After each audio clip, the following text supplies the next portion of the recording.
What's going on, beautiful people? Welcome to another episode of 13's Garage. In this episode, we're going to be going over how to make your own DIY jump box at home.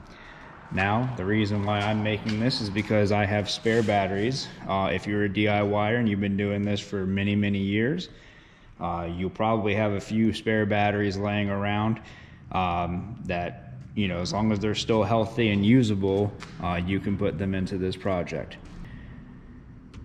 So you can kind of control the amperage that you want just by selecting by your battery selection. Second thing you're gonna need, I got this dolly because I want to just be able to wheel this thing around if I need to go out into the parking lot of the shop and jump a car that's sitting out there. I can just wheel this thing out there. Third thing, you need a battery tender. You can get these pretty cheap off of the internet.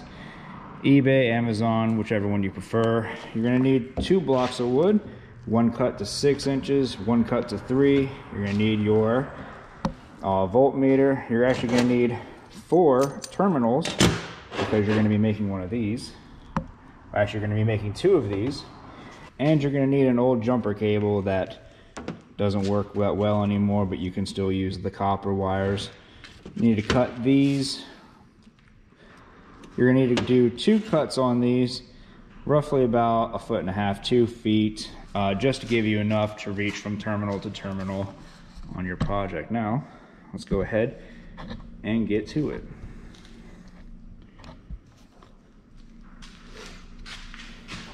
Go ahead and do a rough estimate on this.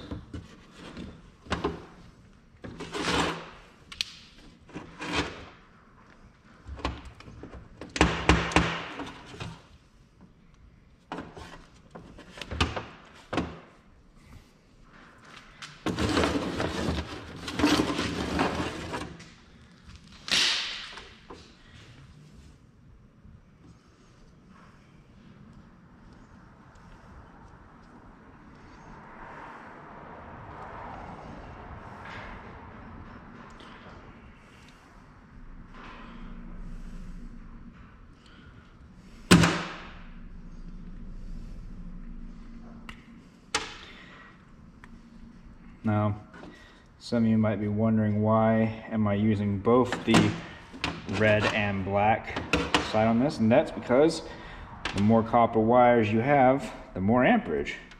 And if you're using this to make a jump box, you want a lot of amperage. You want these batteries to be able to push every bit of electricity they got so that they can jump off whatever you're trying to jump off. So this is an old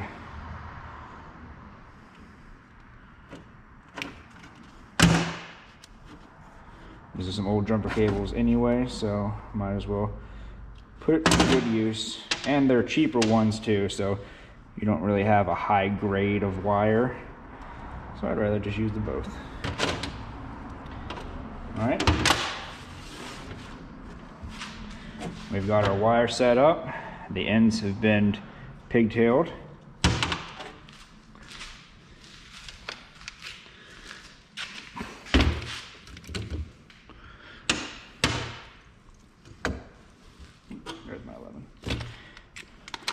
Go ahead and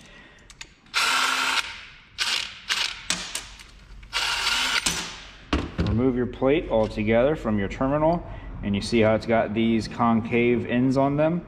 You want these facing down to really put a good tight hold on these copper wires, because me personally, I don't like doing the same repair twice, or in this case, the same project twice.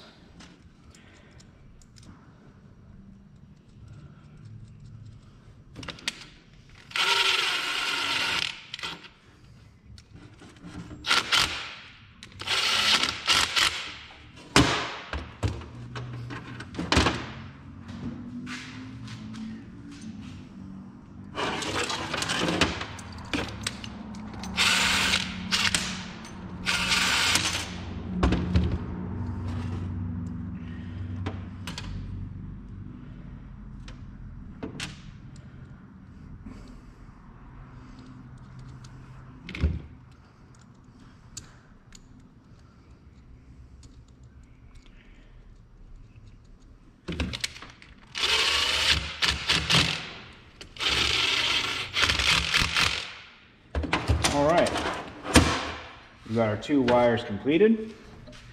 Come over here to our battery. Now, this is an important part, is how do you wire the batteries? First, I'm just going to get rid of that because it doesn't match, and having just 1 on and 3 off bugs me personally. Anyway, so if you need a 24-volt jump box, okay, working on diesels or whatever reason, tractors, whatever you got, you're going to want to run these from, you're going to want to run these from positive to negative, and then these will be your 2 connecting terminals, okay? And that's it. Once you connect these together, okay, so now that this is negative, this is positive, we can get our voltmeter out.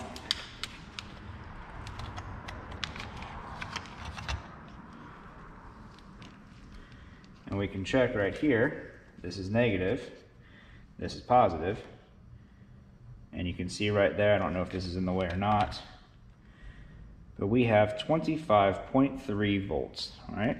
So that's how you make 24-volt jump box. Now, if you're just using this for regular cars, you're going to need a 12-volt. So you're going to jump your positive here to the positive on the opposing battery. All right, go ahead and grab yourself some needle nose pliers. You can pull that apart, give yourself some more room. Light taps with a soft material. Don't use a metal hammer on this. You never want to hammer one of these on with something hard, because you can actually break where the terminal connects to the plates on cell 1 down here, and you don't want that, obviously, because the battery is going to be useless.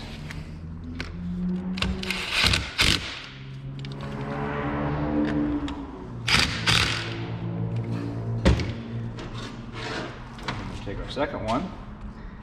This time we go from negative, negative,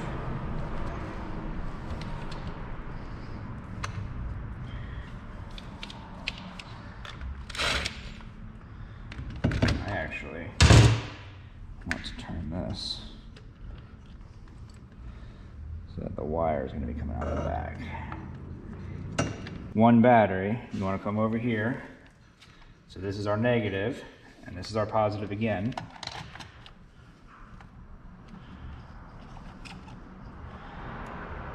And now we have 12.5 volts. There's your 12-volt setup, and that's how you get 12 volts with 2 batteries.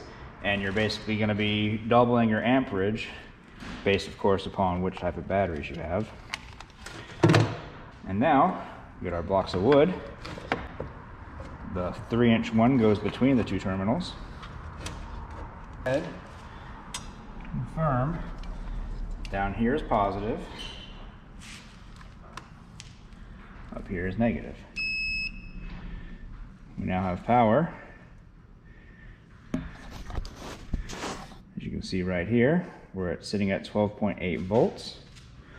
And now, the only thing you need to do, whenever you want to plug this thing in, or whenever you need to charge it, just plug it in.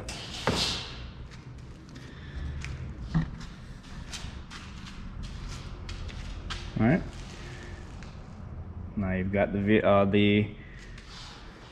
the batteries are charging up.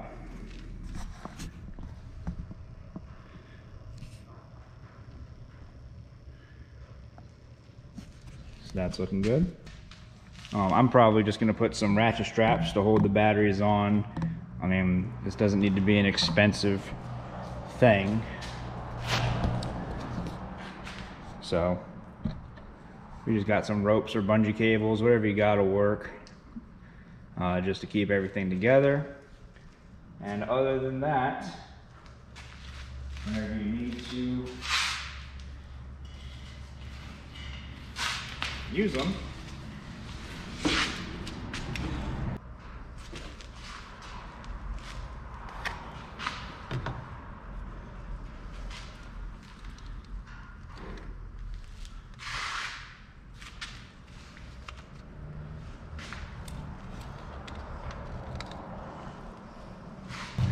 and that'll be how you set them up. So for me, This side is negative on top and that side is positive on the bottom. So that's where you hook it up. Now me personally, I bought these nice long, these are 20-foot jumper cables. I bought these to actually just leave on this project. So whenever I need it, I just unplug this from the wall, wheel it out to a car, and then I can use it. And that's pretty much how you make your own at-home jump box. Why build your own DIY jump box on wheels when you can just buy one of these from Advanced Auto, like I got this one here. This has been my shop jump box for a while now. It still works great. It's 1200 amps and you know, does everything you need a jump box to do. So why build one of these rather than one of these? Well, this was about $200. Because I already had my batteries, I already had the wires, all I needed were the cables and a charging box and my dolly, which I guess you don't technically need if you want to come up with a different idea for your project. All of this together was less than $100 for me. I mean, if you have to buy your batteries, obviously it's going to be a little bit more expensive off the beginning, but you can also go to a junkyard and pick these up for 40 bucks each, and you've still saved more money than this, and you've got a jump back that's more powerful, it's on wheels, and when one of the batteries dies, you just replace it with a new battery. You don't have to throw out your whole jump box and get a new one. All right, and this is pretty much the finished product. Basically, the only thing I've done is put a ratchet strap right across the front there. So I just put some scrap wood here, put 2 screws on the bottom to hold it together. Now all the batteries are held in by one ratchet strap. When not in use, I go ahead and I remove the negative from the battery cable right there in the back and place it right here on the wood. So the jump wires are disconnected and safe. I also went ahead and welded a spare Allen key that I had in my junk drawer. Something for the wires to hang on to. But yeah. So, need to go jump start a car.